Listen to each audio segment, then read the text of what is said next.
হযরত হাফিজ মাওলানা মোহাম্মদ হাবিবুর রহমান সাহেব দামাত বরকাতুহুম, ইমাম ও খতিব নূরবাগ কেন্দ্রীয় জামে মসজিদ ও সম্মানিত ওস্তাদ নূরবাগ মাদ্রাসা। আমি হযরতকে তার মূল্যবান বয়ান পেশ করার জন্য সবিনয়ে অনুরোধ জানাচ্ছি। এর আগে আর অনুরোধ জানাচ্ছি যে সমস্ত ভাইয়েরা এখনো রাস্তাঘাটে দোকানপাটে বসে আছেন এবং মাহফিলের প্যান্ডেলের সাথে যাত্রা করছেন, তাদের প্রতি বিনীত অনুরোধ আপনারা মাহফিলের প্যান্ডেলে এসে আসন গ্রহণ করুন। আমি হযরতকে বয়ান পেশ করার জন্য বিনীত অনুরোধ জানাচ্ছি।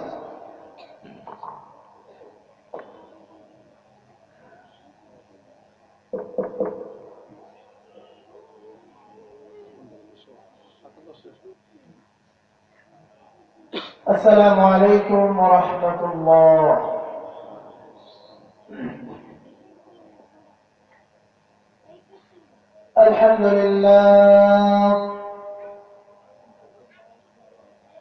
আলহামদুলিল্লাহ নাহমাদুহু ওয়া নাস্তাঈনুহু ওয়া নাস্তাগফিরুহু ওয়া নু'মিনু বিহি ওয়া নাতাওয়াক্কালু আলাইহি ونعوذ بالله من شرور أنفسنا ومن سيئات أعمالنا، من يهده الله فلا مضل له ومن يضلله فلا هادي له، ونشهد أن لا إله إلا الله وحده لا شريك له، ونشهد أن سيدنا ونبينا وحبيبنا وطبيبنا وطبيب قلوبنا وأرواحنا ومولانا محمدا عبده ورسوله الذي أرسله بالحق بشيرا ونذيرا وداعيا إلى الله بإذنه وسراجا منيرا.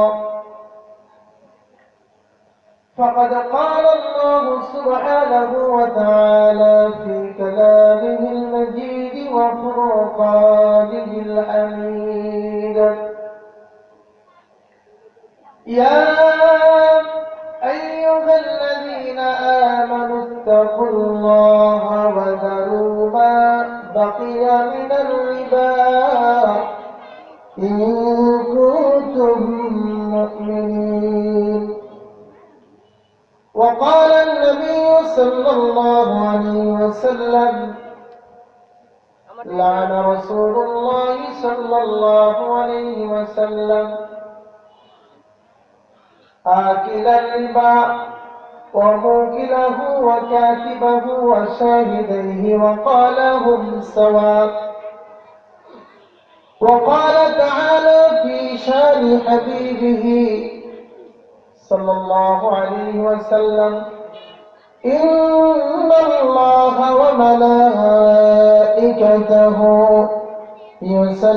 يصلون على النبي يا أيها الذين آمنوا صلوا عليه وسلموا تسليما. اللهم صل على محمد وعلى آل محمد كما صليت على إبراهيم وعلى آل إبراهيم إنك حميد مجيد. اللهم بارك على محمد وعلى آل محمد كما باركت على إبراهيم وعلى آل إبراهيم إنك حميد مجيد بلغ العلا بكماله كشف الدجى بجماله أسند جميع خصاله صلوا عليه وآله لا إله إلا الله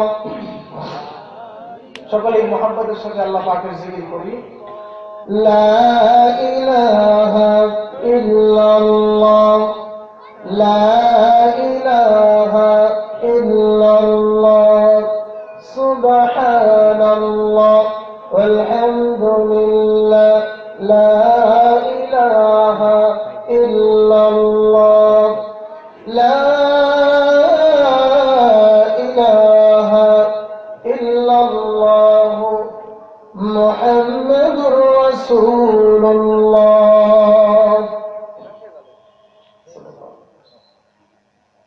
আলহামদুলিল্লাহ পূর্ব মুসলিম পাড়া তরুণ যুব সমাজের উদ্যোগে এবং এলাকাবাসীর সহযোগিতায় 2 দিন ব্যাপী তাফসীরুল কোরআন মাহফিলের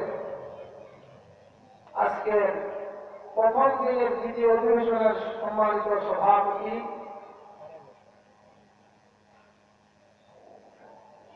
হযরত উলামায়ে কেরাম, সামনে উপস্থিত বিভিন্ন এলাকা থেকে আগত ধর্মপ্রাণ, আল্লাহ প্রেমিক, রাসূল প্রেমিক মুসলমান ভাইরা, পর্দার আড়ালে সম্মানিতা মা ও বোনেরা,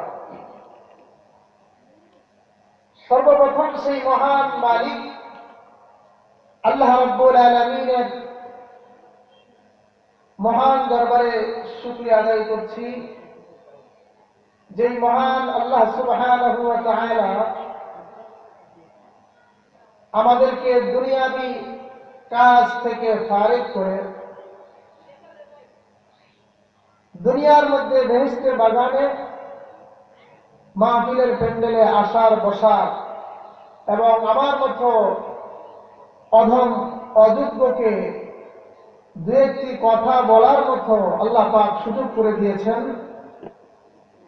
দ্বীনের কথা, আল্লাহর কথা, আল্লাহ পাকের বরত্বের কথা বলার মতো সুযোগ আল্লাহ করে দিয়েছেন।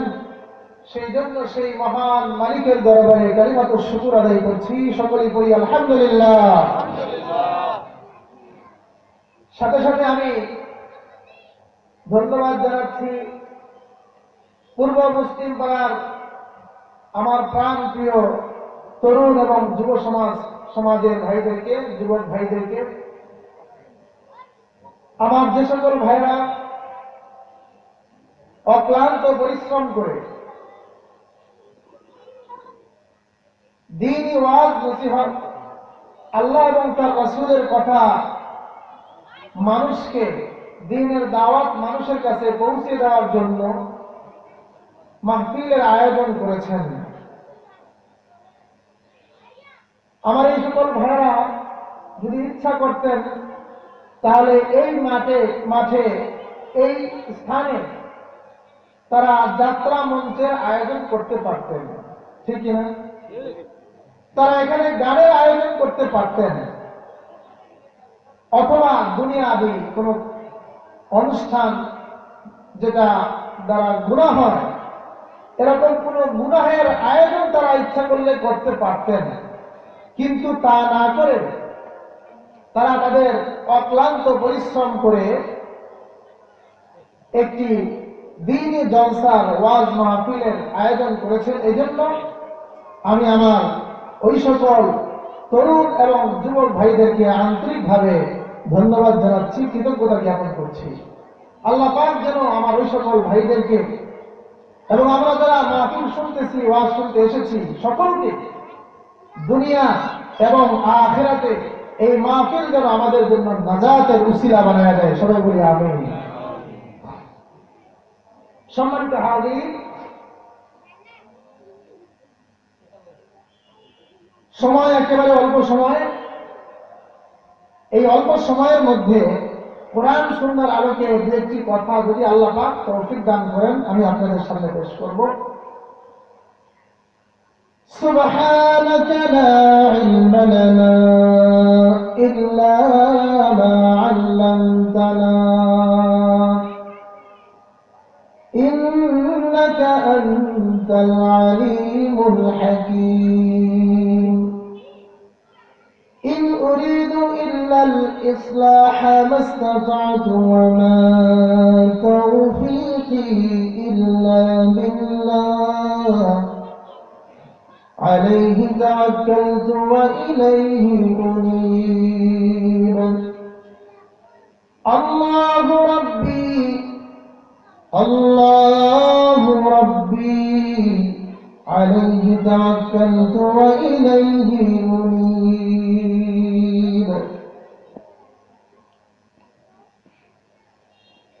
সম্মানিত হাজির, কোরআনে কারীম থেকে সূরা বাকারার 278 নম্বর আয়াত আমি আপনাদের সামনে পাঠ করেছি এবং রাসূল করিম সাল্লাল্লাহু আলাইহি ওয়াসাল্লামের পবিত্র জবান থেকে যে কথাগুলো বের হয়েছিল যাকে হাদিস বলা হয়, এই অসংখ্য হাদিস থেকে একটি ছোট্ট হাদিসের অংশ আপনাদের সামনে পাঠ করেছি। কোরআনে কারীমের সূরা বাকারার 278 নম্বর আয়াত। আমি প্রথমেই আয়াতের প্রেক্ষাপটটা বলছি। আল্লাহ পাক যদি তৌফিক দান করেন এই আয়াতের আলোকে এবং হাদিসের আলোকে দু একটি কথা বলবো। এই আয়াতটি মূল বিষয়বস্তু হলো রিবা।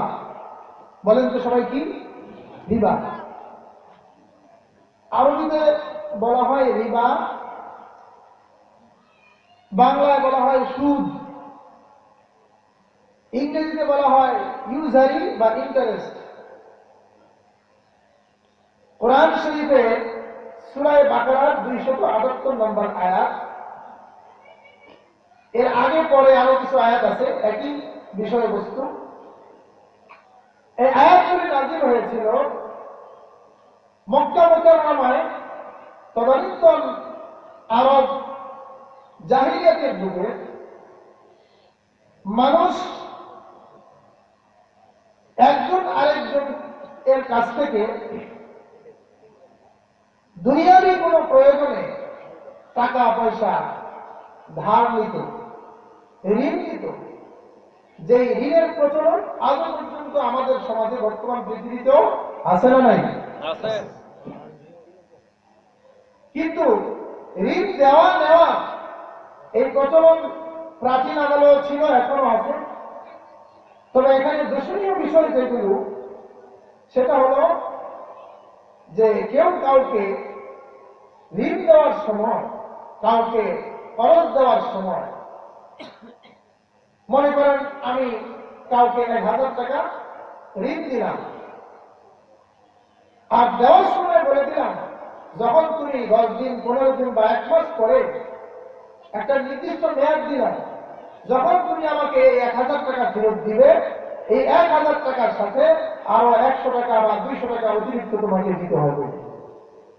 এই যে অতিরিক্ত দেওয়া, আপনার মূল ধন 1000 টাকা, কিন্তু আপনি যাকে ঋণ দিচ্ছেন তার কাছ থেকে আপনি 1 মাস বা 15 দিন 20 দিন পরে আদায় করবেন 1020 টাকা, ধরেন 1020 টাকা বা 1200 টাকা। এই যে 200 টাকা অতিরিক্ত নিলেন, এই অতিরিক্ত যে নিলেন, এই নেওয়ার নাম হলো সুদ। কি বলেন তো? সুদ। সুদের আনুষ্ঠানিক শাব্দিক অর্থই হলো অতিরিক্ত বা বৃদ্ধি পাওয়া। আল্লামা জাফর আহমদ উসমানী আহকামুল কোরআন গ্রন্থে তিনি লিখেছেন, الربا في اللغة الزيادة والمراد في الآيات কুল্লু জিয়াদাতি লা ইউকাবিলুহা আউদুন। রিবা ইউজারি ইন্টারেস্ট, সুদ বলা হয়। সুদের রিবার আবিধানিক অর্থই হলো জিয়াদা, বৃদ্ধি পাওয়া, অতিরিক্ত নেওয়া। আর কোরআন কারীমের মধ্যে সুদের যত আয়াত আছে, এই আয়াতের মূল মর্ম হলো যে কোনো মানুষের কাছ থেকে আপনি নির্দিষ্ট মেয়াদে কোনো টাকা কাউকে ঋণ দিলেন, কিন্তু নেওয়ার সময় যে অতিরিক্ত নিলেন, এই অতিরিক্ত নেওয়ার নাম হলো সুদ। প্রিয় ভাইয়েরা আমার মুসলমান ভাইয়েরা, আমার যুবক ভাইয়েরা, মুরব্বী বাবারা, পর্দার আড়ালে মা বোনেরা, সকলের জন্য এই বিষয়টা অত্যন্ত গুরুত্বপূর্ণ একটা বিষয়। আমরা যদি মনোযোগ দিয়ে শুনি তাহলে, আর আমাদের নিয়তে যদি শুনি আমাদের ফায়দা হবে। প্রথমে আমাদেরকে বুঝতে হবে দিন কি। দিন হলো, আর দিন হলো নসিহা। দিন হলো, আমরা সাধারণত এই শব্দের নসিহত শব্দের অর্থ ব্যাখ্যা এরকম করে থাকি যে সৎ উপদেশ দেওয়া। নসিহত শব্দের অর্থ শুধুমাত্র সৎ উপদেশ দেওয়া এর মধ্যে সীমাবদ্ধ নয়। নসিহত শব্দের অর্থই হল কল্যাণকামিতা। এক ভাই আরেক ভাইয়ের কল্যাণ কামনা করবে, ভালাই কামনা করবে, কল্যাণ কামনা করবে, তার মঙ্গল কামনা করবে। আর দ্বীনের সার মর্মই হল এই যে এক মুসলমান, এক ভাই, প্রতিবেশী ভাই আরেকজনের কল্যাণ কামনা করবে, তার মঙ্গল কামনা করবে। এর নাম হলো দ্বীন। সুবহানাল্লাহ বলেন।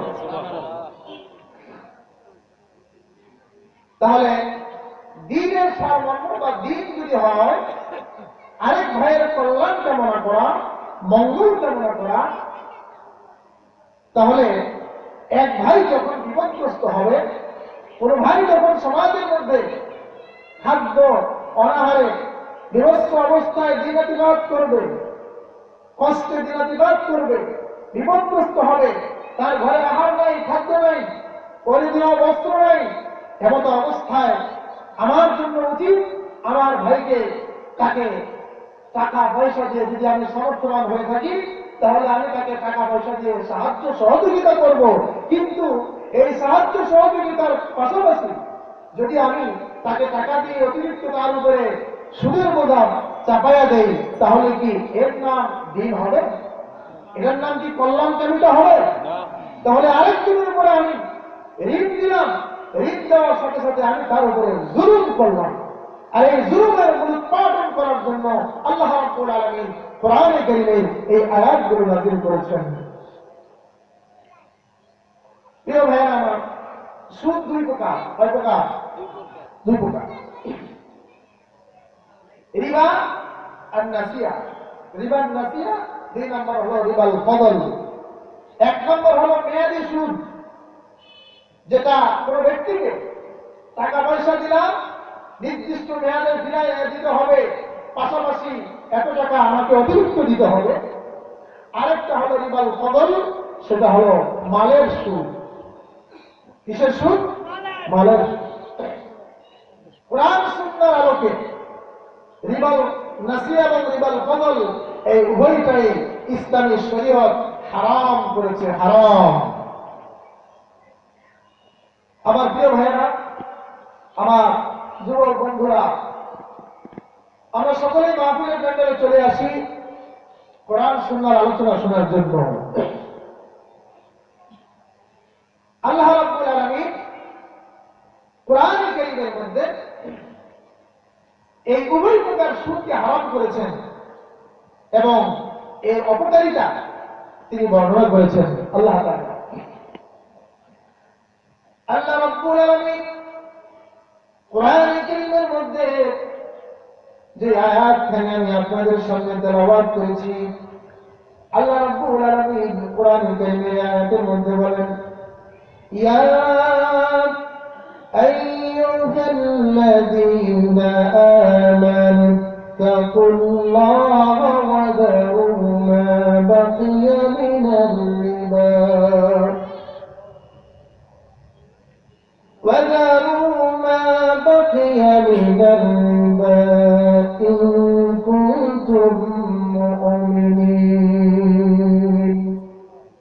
আল্লাহ তাআলা বলছেন, ইয়া আইয়ুহাল্লাযীনা আমানু তাকুল্লাহ,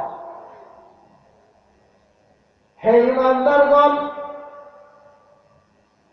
আল্লাহ রাব্বুল আলামিন সমস্ত ঈমানদারদেরকে লক্ষ্য করে বলেন, ইয়া আইয়ুহাল্লাযীনা আমানু, হে ঈমানদারগণ, ইত্তাকিল্লাহ, তোমরা আল্লাহকে ভয় করো, ওয়াযারু মা বাকিয়া মিনার রিবা ইন কুনতুম মুমিনিন। সুদী কারবারের মাধ্যমে তোমাদের মালের যে অবশিষ্ট রয়েছে, সুদী কারবার করে তোমাদের যে মাল সুদী কারবারের মাধ্যমে, সুদের মাধ্যমে অর্জিত মাল, আল্লাহ পাক বলছেন, যদি হে বান্দাগণ তোমরা আল্লাহকে ভয় করো এবং সুদের মাধ্যমে উপার্জিত এই সম্পদকে, এই মালকে তোমরা বর্জন করো, তোমরা পরিত্যাগ করো। ইন কুনতুম মুমিনিন, যদি তোমরা ঈমানদার হয়ে থাকো, মুমিন হয়ে থাকো। এই আয়াত নাযিল হওয়ার পূর্বে আল্লাহ রাব্বুল আলামিন কোরআনে কারীমের সূরা বাকারার এই আয়াতের পূর্বে আরো দুইটা রুকু সম্পর্কে, দুইটা রুকু ব্যাপী আল্লাহ রাব্বুল আলামিন মানুষের কল্যাণের জন্য একজন আরেকজনের কল্যাণকামী হবে, সহানুভূতিশীল হবে, এই মর্মে আল্লাহ তাআলা প্রায় 2টি রুকু পর্যন্ত আলোচনা করেছেন, দান সদকার আলোচনা করেছেন। দান সদকার দ্বারা কি লাভ, কি ফায়দা, কি উপকার, আল্লাহ রাব্বুল আলামিন এগুলো আলোচনা করেছেন। 2 রুকু পর্যন্ত এই আলোচনা করার পরে আল্লাহ তাআলা বলছেন, আল্লাযীনা ينفقون أموالهم بالليل والنهار سرا وعلانية فلهم أجرهم عند ربهم ولا خوف عليهم ولا هم يحزنون। আল্লাহ তাআলা বলেন, যারা তাদের সম্পদকে الذين ينفقون أموالهم بالليل والنهار سرا وعلانية, যারা তাদের সম্পদকে রাত্র দিনে প্রকাশ্যে গোপনে, রাত্র দিনে প্রকাশ্যে গোপনে যারা তাদের সম্পদকে আল্লাহর জন্য ব্যয় করে, আল্লাহর রাস্তায় খরচ করে, ফালা খাউফুন আলাইহিম ওয়ালা হুম ইয়াহজানুন। আল্লাহ রাব্বুল আলামিন বলেন, আমার ওই সকল বান্দাদের জন্য কিয়ামতের ময়দানে মুসিবতের দিনে তাদের জন্য কোনো টেনশন নাই, তাদের কোনো ভয়ের কোনো কারণ নাই, তাদের কোনো ভয় নাই, তারা দুঃখিত হবে না, তারা চিন্তিত হবে না। এরপর আল্লাহ বলছেন, আল্লাযীনা ইয়াকুলুনা আর-রিবা লা ইয়াকুমুনা ইল্লা কামা يقوم الذي يتخبطه الشيطان من المس ذلك بأنهم قالوا إنما البيع مثل الربا وأحل الله البيع وحرم الربا। আল্লাহ তাআলা বলেন, যারা সুদ গ্রহণ করে, যারা সুদ ভক্ষণ করে, ইয়াকুলুনা আর-রিবা লা ইয়াকুমুনা ইল্লা কামা ইয়াকুমুল্লাযী ইয়াতাখাব্বাতুহু আশ-শাইতানু মিনাল মাস। ও আল্লাহর বান্দা, ও নবীর উম্মত, হে দুনিয়ার মুসলমান ও আমার মায়েরা ভাইয়েরা, আল্লাহ তাআলা কি বলছেন, যারা সুদ খায়, সুদের লেনদেন যারা করে, যারা সুদ গ্রহণ করে, কিয়ামতের ময়দানে আল্লাহ রাব্বুল আলামিন যেদিন এই দুনিয়াকে ধ্বংস করে দিবেন, যেদিন মানুষগুলো কবর থেকে উঠবে, মানুষগুলো যেদিন কবর থেকে বের হবে, সুদখোরদের অবস্থা কি হবে? আল্লাহ তাআলা বলছেন, লা ইয়াকুমুনা ইল্লা কামা ইয়াকুমুল্লাযী ইয়াতাখাব্বাতুহু আশ-শাইতানু মিনাল মাস। তারা কবর থেকে এমন ভাবে উঠবে যেন জিনে ধরা রোগীরা যেরকম পাগল শয়তানগ্রস্ত হয়ে মানুষকে যখন জিনে ধরে, আমরা জিনে ধরা রোগী অনেকেই দেখেছি, পাগলের মতো আচরণ করে, অনেক সময় গায়ে কাপড় থাকে না, গা থেকে কাপড় খুলে ফেলে, ঠিক কিনা? আল্লাহ তাআলা বলছেন যারা সুদখোর, সুদের লেনদেন যারা করবে, যারা সুদ খাবে আর সুদ যারা দিবে, যারা গ্রহণ করবে, এই সমস্ত লোকগুলি কিয়ামতের ময়দানে কিভাবে কবর থেকে উঠবে আল্লাহ বর্ণনা দিচ্ছেন। আল্লাহ বলছেন তারা জিনে ধরা রোগীর মতো উন্মাদ হয়ে, পাগল হয়ে কবর থেকে বের হবে, পাগলের মতো আচরণ করবে, পাগলের মতো উঠবে। কি জন্য? ذلك بأنهم قالوا إنما البيع مثل الربا। তাদের অপরাধ কি? কি জন্য তাদের এই শাস্তি দেওয়া হবে? পাগলের মতো কেন উঠবে? শয়তানগ্রস্ত জিনে ধরা রোগীর মতো তারা ময়দানে মাহশরে উপস্থিত হবে। তার কারণ কি? অপরাধ কি? আল্লাহ পাক বলছেন ذلك بأنهم قالوا إنما البيع مثل الربا। তারা বলতো ইন্নামাল বাই, নিশ্চয়ই বেচা কিনা, ব্যবসা বাণিজ্য মিসলুর রিবা, সুদের মতো, ব্যবসা বাণিজ্য সুদের মতো তারা বলতো। অথচ আল্লাহ রাব্বুল আলামিন বলেন ওয়া আহাল্লাল্লাহুল বাই'a ওয়া হারামাল রিবা। আল্লাহ তাআলা বাইকে, বেচা কিনা, ব্যবসাকে আল্লাহ তাআলা হালাল করেছেন, হালাল করেছেন, আর সুদকে করেছেন হারাম। সুদ কি?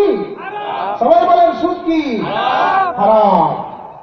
আল্লাহ ব্যবসাকে হালাল করেছেন আর সুদকে কি করেছেন? হারাম করেছেন। সেই সুদ মুসলমান খায়, সেই সুদের ব্যবসা মুসলমান করে, সেই সুদের লেনদেন মুসলমান করে। এটা কি করে সম্ভব? আল্লাহ তাআলা সুদকে হারাম করেছেন আর ব্যবসাকে হালাল করেছেন। আজকে আধুনিক ডিজিটাল নাম দেওয়া হয়েছে ইন্টারেস্ট। ডিজিটাল নাম কি? ইন্টারেস্ট।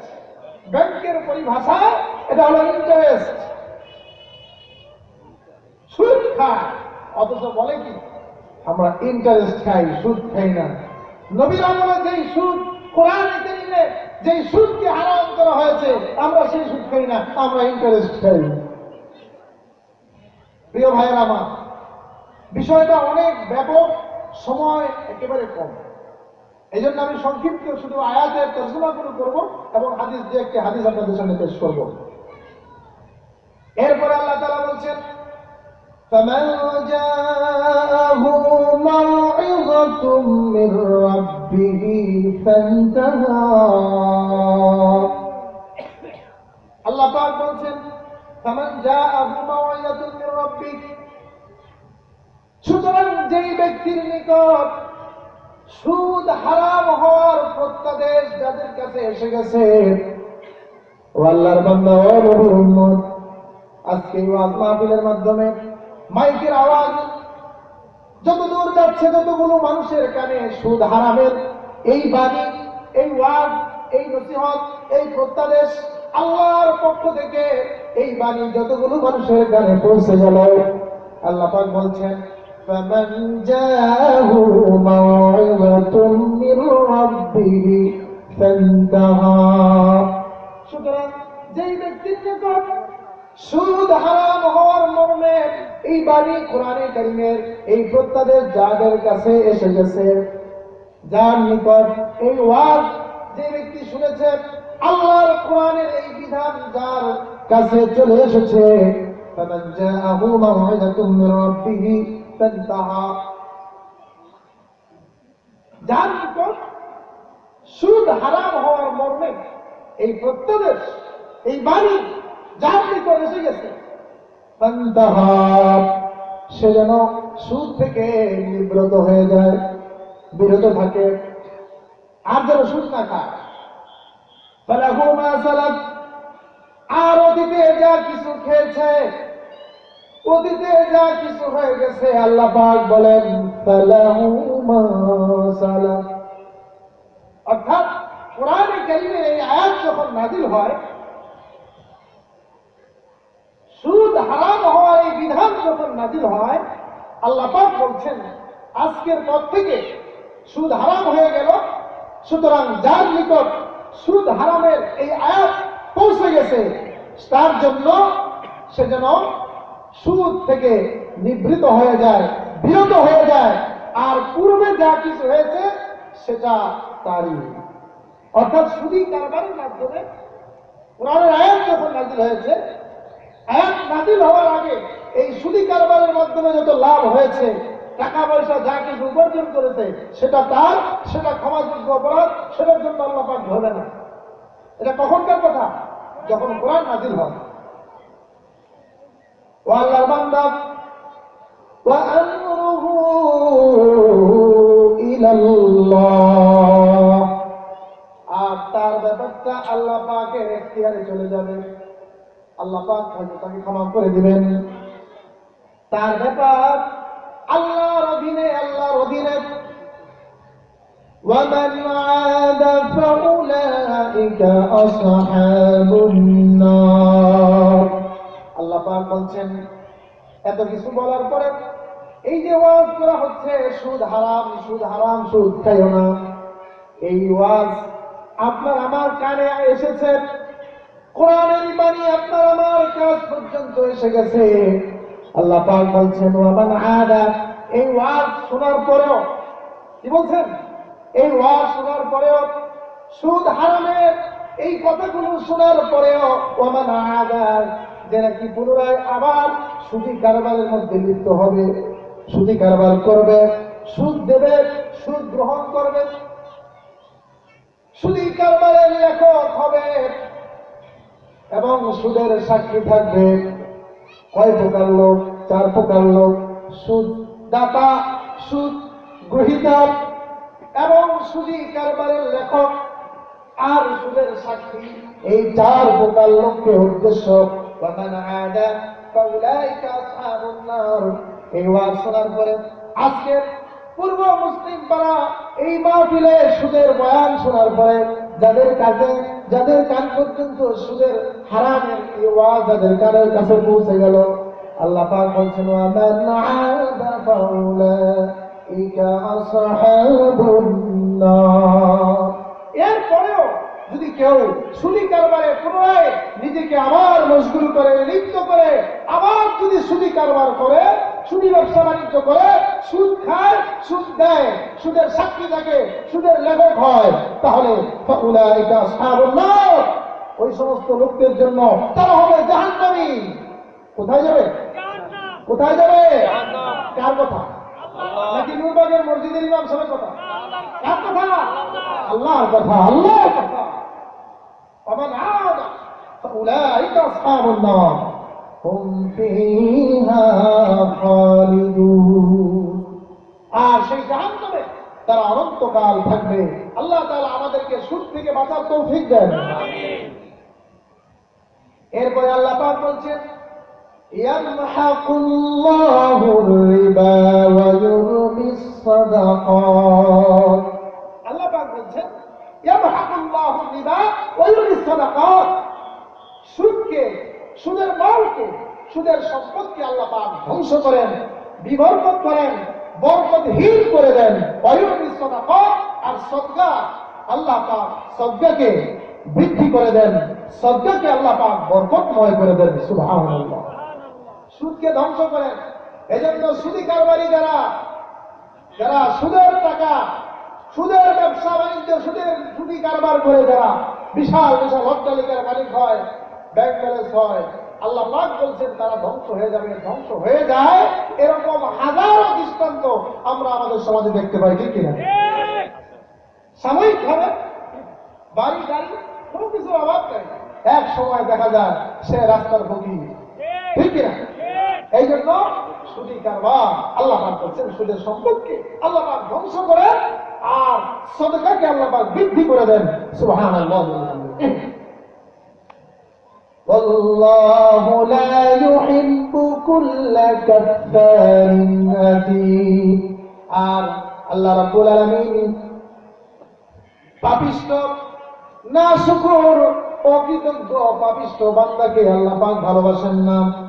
এরপরে আল্লাহ পাক বলেন, ইন্নাল্লাযীনা আমানু ওয়া আমিলুস সালিহাতি ওয়া আকামুস সালাতা وآتوا الزكاة لهم أجرهم عند ربهم ولا خوف عليهم ولا هم يحزنون নিশ্চয় যারা ঈমান এনেছে এবং নেক আমল যারা করেছে ওয়া আকামুস সালাত নামাজ কায়েম করে ওয়া আতাউজ যাকাত যাকাত প্রদান করে লাহুম আজরুহুম ইনদা রাব্বিহিম তারা তাদের প্রতিপালকের কাছে প্রতিদান পাবে, তারা তাদের রবের কাছ থেকে প্রতিদান পাওয়ার যোগ্য হবে। ওয়ালা খাউফুন আলাইহিম ওয়ালা হুম ইয়াহজানুন তাদের জন্য কোনো ভয় নাই, তারা চিন্তিত হবে না, দুঃখিত হবে না। কিয়ামতের ময়দানে তারা নির্ভয় নিশ্চিন্তে আল্লাহ পাকের জান্নাতে চলে যাবে। এরপরে আল্লাহ পাক বলেন ইয়া আইয়ুহাল্লাযীনা আমানু তাকুল্লাহা ওয়া যারু মা বাকিয়া মিনাল রিবা ইন কুনতুম মুমিনিন। হে দুনিয়ার মানুষ, হে ইমানদাররা, তোমরা যদি সত্যিকারের মুমিন হও, সত্যিকারের মুমিন হও, যদি তোমরা আল্লাহকে বিশ্বাসী হও, পরকালে বিশ্বাসী যদি হও, আল্লাহকে যদি তোমরা বিশ্বাস করো, পরকালকে যদি তোমরা বিশ্বাস করো, নবীকে যদি বিশ্বাস করো, আল্লাহর কোরআনকে যদি বিশ্বাস করো, যদি তোমরা সত্যিকারের মুমিন হয়ে থাকো, আল্লাহ পাক বলেন ওয়াদারুমা আমানুত্তাকুল্লাহা ওয়াদারুমা বাকিয়া মিনার রিবা ইন কুনতুম মুমিনিন। সুদী কারবারের মাধ্যমে, সুদী ব্যবসা বাণিজ্যের মাধ্যমে, সুদের মাধ্যমে যত টাকা পয়সা তুমি অর্জন করেছো এগুলো ছেড়ে দাও, এগুলো পরিত্যাগ করে দাও। আজকে যেহেতু সুদের বয়ান শুনলাম, আজকে আমরা তওবা করে দেব, আর কোনদিন যারা সুদের কারবার করি আর কোনদিন সুদের কারবার করবো না, তওবা করে নিলাম।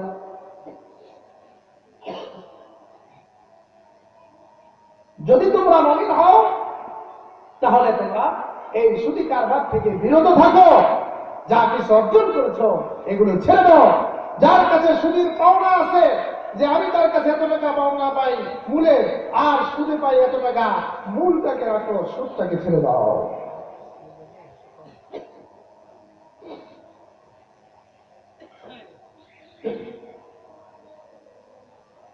আল্লাহ তাআলা বলছেন, আর যদি তোমরা এই আদেশকে, আল্লাহর এই নিষেধকে মানতে নারাজ হও, আল্লাহ বলছেন ফাইন লাম তাফআলু ফাআযানু বিহারবিন মিনাল্লাহি ওয়া রাসূলি। তোমরা যদি সুদের কারবারকে না ছাড়ো, কত বড় ঘোষণা দেবে, কত মারাত্মক ঘোষণা। সুদী কারবার যদি না ছাড়ো, ফাইন লাম তাফআলু ফাআযানু বিহারবিন মিনাল্লাহি ওয়া রাসূলি, তাহলে আল্লাহ এবং তার রাসূলের পক্ষ থেকে যুদ্ধের ঘোষণা শুনে নাও। কি বলছে? আল্লাহ এবং তার রাসূলের পক্ষ থেকে যুদ্ধের ঘোষণা শুনে নাও। সুদী কারবার ছাড়বে না। আল্লাহ পাক বলছেন, আমি আল্লাহ এবং আমার নবীর পক্ষ থেকে তোমাদের জন্য যুদ্ধের ঘোষণা রইল, যদি তোমরা সুদী কারবারকে পরিত্যাগ করতে না পারো। ও আল্লাহর বান্দা, ও নবীর উম্মত, আল্লাহ রাব্বুল আলামিন কোন গুনার কারণে এত বড় ঘোষণা দেন নাই। নামাজ যদি না পড়েন, আল্লাহ বলে নাই যুদ্ধের ঘোষণা নাও। যদি রোজা না রাখেন, আল্লাহ বলে নাই যুদ্ধের ঘোষণা নাও। যদি আপনি হজ না করেন, আল্লাহ বলে নাই যুদ্ধের ঘোষণা শুনে নাও। যদি জিনা করেন, আল্লাহ বলে নাই যুদ্ধের ঘোষণা শুনে নাও। চুরি করলেও আল্লাহ বলে নাই যুদ্ধের ঘোষণা শুনে নাও। আল্লাহ পাক বলতেছেন, সুদ যদি না ছাড়তে পারো, তাহলে আল্লাহ এবং তার রাসূলের পক্ষ থেকে যুদ্ধের ঘোষণা শুনে নাও। যুদ্ধের ঘোষণা শুনে নাও। সুতরাং এই লেনদেনকে, কারবারকে পরিত্যাগ করতে হবে। কারণ জিনা করার দ্বারা, চুরি করার দ্বারা, নামাজ না পড়ার দ্বারা মানুষ গুনাহগার হয় একজন ব্যক্তি, কিন্তু সুদী কারবারের মাধ্যমে ক্ষতিগ্রস্ত হয় পুরো জাতি, পুরো সমাজ। ঠিক কিনা? পুরো দেশের মানুষ, গরিব সমাজ, দেশের হাজারো কোটি কোটি মানুষ, পুরো সমাজ ধ্বংস হয়ে যায় এই সুদী কারবারের মাধ্যমে। এই জন্য আল্লাহ তাআলা বলছেন, যদি না ছাড়তে পারো, তাহলে আল্লাহ এবং তার রাসূলের পক্ষ থেকে যুদ্ধের ঘোষণা শুনে নাও।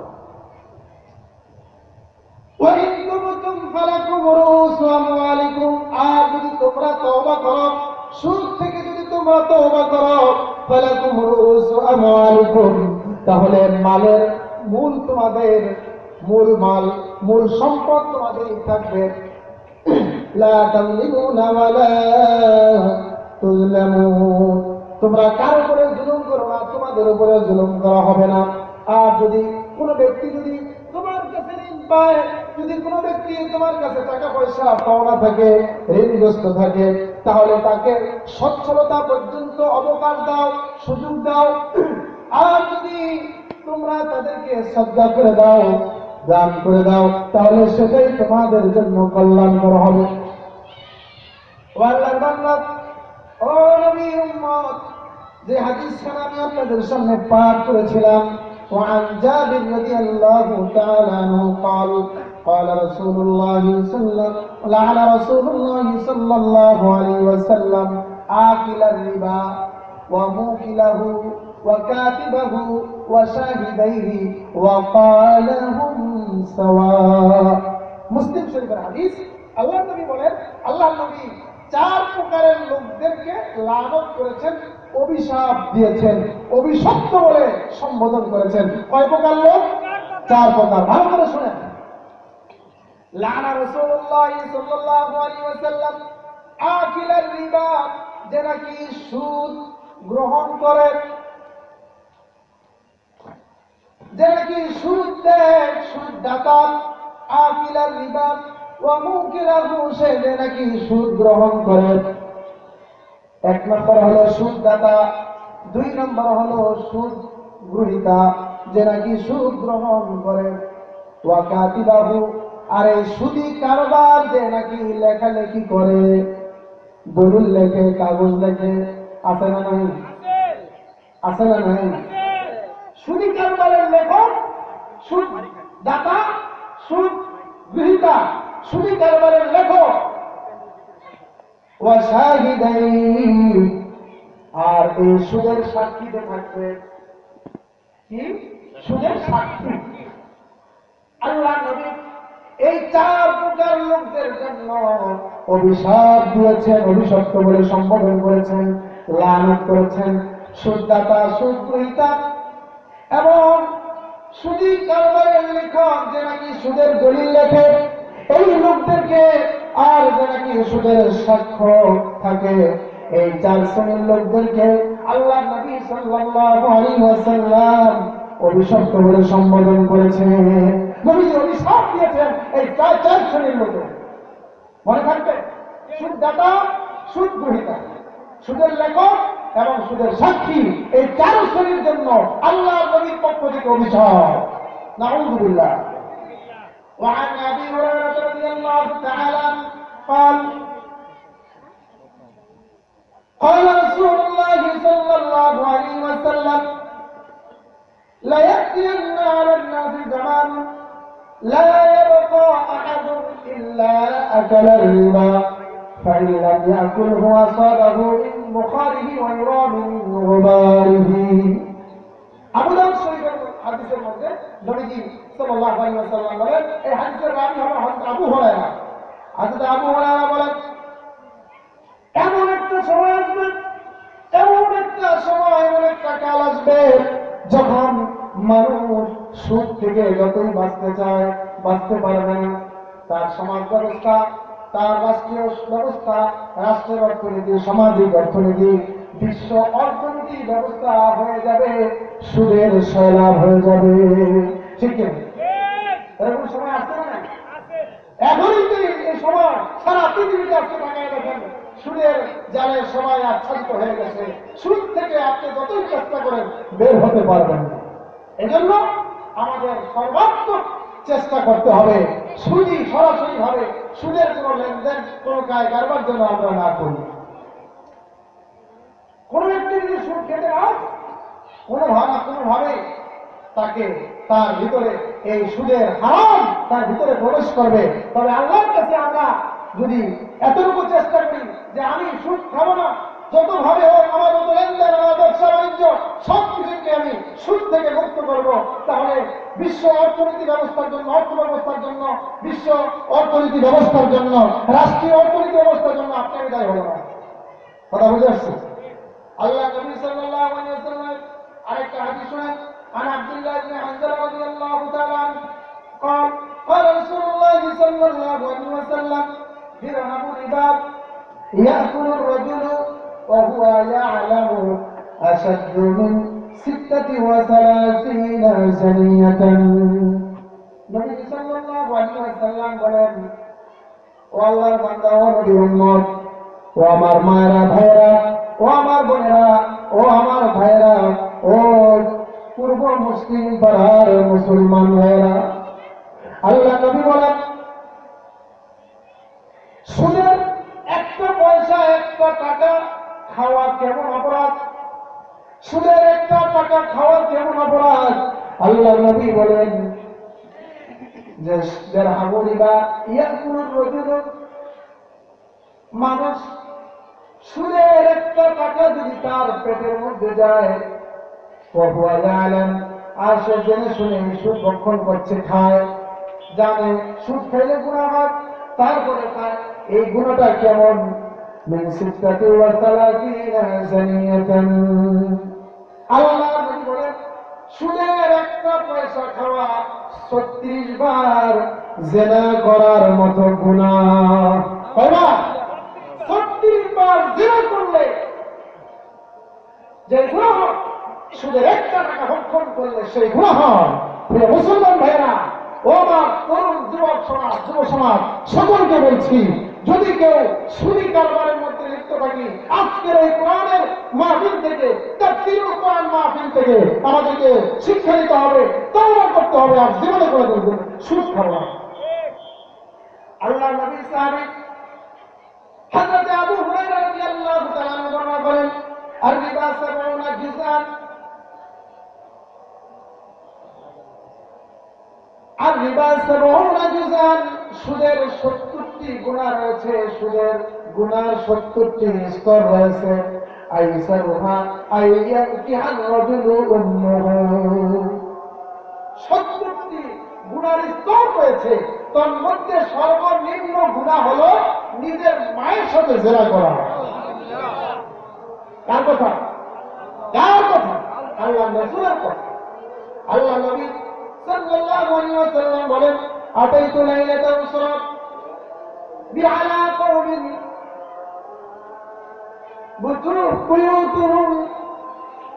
বুতুনুহুম কাল বুয়ুত আল্লাহ নবী হাদিসে পাকের মধ্যে ইরশাদ করেন আমি যখন মেরাজের রাতে যখন আমি ভ্রমণে বের হলাম আল্লাহ নবী বলেন আমি এমন একটা সম্প্রদায়ের সামনে গিয়েছি এমন একটা জাতির সামনে আমি উপস্থিত হলাম এমন একটা জাতিকে আমাকে দেখানো হলো যাদের পেটগুলো বিশাল ঘরের মতো বুতুনুহুম কাল বুয়ুত তাদের পেটগুলো বিশাল এক একটা পেট একটা ঘরের মতো ফিহাল হায়াত আর ওই পেটের ভিতরে সাপগুলো দৌড়াদৌড়ি করতেছে তার মধ্যে দেখলাম সাপ তোরা মিন খারিজি বুতুনিহিম আমি দেখলাম ওই পেট থেকে সাপগুলো বের হচ্ছে ফাকুলতু মান হাউলাই الناس يا জিবরাইল হযরত জিবরাইলকে জিজ্ঞাসা করলাম ভাই জিবরাইল এই সমস্ত লোকগুলো কারা এত বড় পেট ওই পেটের ভিতর থেকে সাপ বের হচ্ছে আল্লাহ নবী জিবরাইলকে প্রশ্ন করলেন হযরত জিবরাইল আলাইহিস সালাম নবীকে জানায় দিলেন قال هؤلاء أكلة الربا হে নবী এই লোকেরা ওই সমস্ত লোক যারা দুনিয়ার জমিনে সুদী কারবার করত সুদ গ্রহণ করত সুদ দিত সুদের কারবার লেখালেখি করত আর সুদের সাক্ষী থাকত এরা ওই সমস্ত লোক আজকে কিয়ামতের ময়দানে জাহান্নামে তাদের জন্য এই কঠিন আযাবের ব্যবস্থা করা হয়েছে তাদের পেটগুলো হলো বিশাল বিশাল ঘরের মতো আর সেই পেটের ভিতরে সাপগুলো দংশন করতে থাকবে ও আল্লাহর বান্দা নবীর উম্মত আজকের এই তাফসীরুল কোরআন মাহফিল থেকে আমরা তওবা করতে পারি না আমরা তওবা করতে পারি না আল্লাহ তাআলা আমাদের সকলকে সুদ নামক এই হারাম থেকে বেঁচে থাকার তৌফিক দান করুন আমিন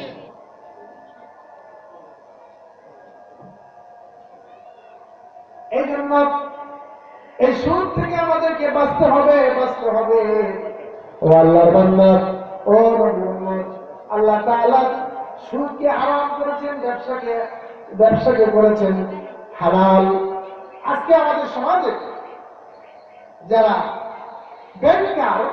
ব্যাংকে যারা চাকরি করে তারাও দেখবেন সাধারণ গ্রাহক যারা ব্যাংকে অ্যাকাউন্ট করার জন্য যায় তাদেরকে বিভিন্নভাবে এই সুদকে হালাল সাব্যস্ত করার জন্য বিভিন্ন পরিভাষা তারা ব্যবহার করে থাকে। যেটা আলোচনার শুরুতে বলেছিলাম সেটা হলো ইন্টারেস্ট বলো, এরপরে সিম্পল সুদ, সিম্পল ইন্টারেস্ট, এরকম বিভিন্ন ধরনের শব্দ পরিভাষা তারা ব্যবহার করে। প্রিয় ভাইয়েরা আমার তারা এরকম যুক্তি দেয় যে নবী যুগে যে সুদ হারাম হয়েছিল এটা সেই সুদ না। এটা কি সুদ? যেমন নবীর যুগে মানুষ, ওই সময় আরবে মানুষ অনাহারে, অর্থহারে, গরিব অবস্থা, অসহায় অবস্থা ছিল, মানুষের কাছে ঋণ নিত, আর ঋণের পরিবর্তে তারা বিভিন্ন ধরনের এরকম নির্দিষ্ট মেয়াদে নির্দিষ্ট হারে তারা সুদ আদায় করত। এটা ছিল অমানবিক। প্রিয় ভাইয়েরা আমার, কোরআনে কারীম যদি কোনো জিনিস, শরীয়ত যদি কোনো জিনিসকে হারাম করে, সেটা নবী যুগে হারাম করলেও পরবর্তী যুগে নবীর যুগে হারাম যেটা হারাম হয়েছে পরবর্তী যুগেও সেটা হারাম। যেমন মদ হারাম নাকি হালাল? বলেন। এখন মদের তো এখন ডিজিটাল নাম বের হয়েছে, আধুনিক নাম হুইস্কি, বিয়ার, ব্রান্ডি, আছে না? তাহলে মদ যদি হুইস্কি হয়, ব্রান্ডি, বিয়ার যদি হয়, তাহলে কি মদ হালাল হয়ে যাবে? মূল বিষয় হলো শরীয়ত যেটাকে হারাম করেছে সেটা হুইস্কি নামে হোক, আর বিয়ার নামে হোক, কোক নামে হোক, ব্রান্ডি নামে হোক, সেটা সর্বাবস্থায় হারাম, হারাম, হারাম। সুতরাং সুদ প্রাচীন আমলে রাসূল করিম সাল্লাল্লাহু আলাইহি ওয়াসাল্লামের যুগে যে সুদ হারাম ছিল, সেই সুদ যদি এখন ইউজারি নামে হয়, ইন্টারেস্ট নামে হয়, সিম্পল ইন্টারেস্ট হয়, সর্বাবস্থায় সুদ হারাম, এতে কোনো সন্দেহ নেই। কোরআনে কারীমে সূরা আলে ইমরানের মধ্যে আল্লাহ পাক বলছেন, ইয়া আইয়ুহাল্লাযীনা আমানু লা তাকুলুর রিবা আদআফান মুদাআফা। হে ইমানদারগণ, তোমরা চক্রবৃদ্ধি হারে সুদ খেও না। কি বলছে? চক্রবৃদ্ধি সুদ আছে কিনা? আমাদের সমাজে আছে না? চক্রবৃদ্ধি সুদ কাকে বলে? মনে করেন আমার কাছ থেকে বা আপনার কাছ থেকে আমি 1000 টাকা ধার নিয়েছি, 10 দিন করে ফিরিয়ে দেওয়ার কথা, শর্ত দেওয়া হয়েছে 1000 টাকার সাথে 100 টাকা দিতে হবে। 10 দিন করে আমি ফিরিয়ে দিতে পারলাম না। এখন এই 100 টাকা, 1000 টাকা মূল আর 100 টাকা হলো সুদ। এখন এই সম্পূর্ণ টাকাটাকে, টোটাল টাকাটা যোগ করে নতুন করে মেয়াদ দিয়ে নতুন ভাবে সুদের হার নির্ধারণ করে যে এখন আমার মূলধন হলো 1100 টাকা, সুতরাং আপনি যদি এই টাকা 10 দিন করে বা 1 মাস করে দাও, তাহলে তোমাকে 1200 টাকা দিতে হবে। এটাকে বলা হয় চক্রবৃদ্ধি হারের সুদ। আল্লাহ তাআলা বলছেন যে কোন সুদ হোক, এই চক্রবৃদ্ধি হারের সুদ এটাও হারাম, হারাম। আর যে সুদের কথা, যে আল্লাহ রাসূল সাল্লাল্লাহু আলাইহি ওয়াসাল্লাম এই সুদের অপকারিতার সম্পর্কে যে হাদিসটা আপনাদের সামনে বলেছিলাম, যে যদি কেউ একটা দিরহাম, একটা টাকা যদি কেউ সুদের খায়, তাহলে 36 বার জিনা করার মতো গুনাহ হয় তার আমলনামার মধ্যে। এজন্য এই সুদ থেকে আমাদেরকে বাঁচতে হবে। আল্লাহ তাআলা কোরআনে কারীমে সূরা মুমিনুনের মধ্যে বলেন, ইয়া আইয়ুহার রাসূলু কুলু মিনাত তাইয়্যিবাতি ওয়া'মালু সালিহান। হে আল্লাহর রাসূল, আর তোমরা হালাল খাদ্য খাও, পবিত্র খাবারকে গ্রহণ করো, আর তোমরা নেক আমল করো। আল্লাহর বান্দা, হারাম ভক্ষণ করার পর যতই নামাজ পড়ি, যতই রোজা রাখি না কেন, সেই দোয়া, সেই দাওয়াত আল্লাহর কাছে কবুল হবে না, কবুল হবে না। এই জন্য সবার আগে নিজের খাদ্যকে হালাল করতে হবে। আমি যা কিছু খাচ্ছি সেটা হালাল করতে হবে। সুদি কারবারের মাধ্যমে যদি আমি কোনো টাকা পয়সা যা কিছু আমি ভক্ষণ করব, এই সবটাই হারাম হবে। আপনার আমার নামাজ রোজা কোনো অবস্থাতেই কবুল হবে না। সুদি কারবার করে যদি আমি হজ করি, হজ কবুল হবে না। নামাজ পড়লে নামাজ হবে না।